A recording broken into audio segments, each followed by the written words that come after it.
مشروعنا مشروع الأمة الديمقراطية، لأنهم يعلمون جيدا مدى أهمية هذا المشروع بالنسبة لنا لشعوب المنطقة، كونه المشروع الذي أعطى كل شخص حقه، خاصة في شمال وشرق سوريا، من خلال الإدارة الذاتية التي يديرها أبناء المنطقة من كافة مكوناتها، وإن مؤامرتهم على شمال وشرق سوريا وعلى شعوب المنطقة إن تأمرت بشكل عام لم تبدأ اليوم، بل بدأت منذ أكثر من 24 عاما، منذ أن تأمرت الدول الرأسمالية على القائد عبد الله أوجلان. هذه المؤامرة التي كان هدفهم من خلالها إنهاء فكر الأمة الديمقراطية، لكنها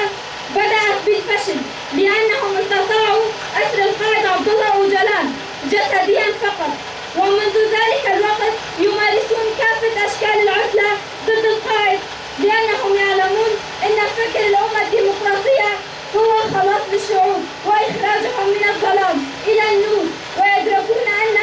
القائد يستطيع حل كافة المشاكل العالقة، ويستطيع إسكات صوت السلاح من خلال فكره.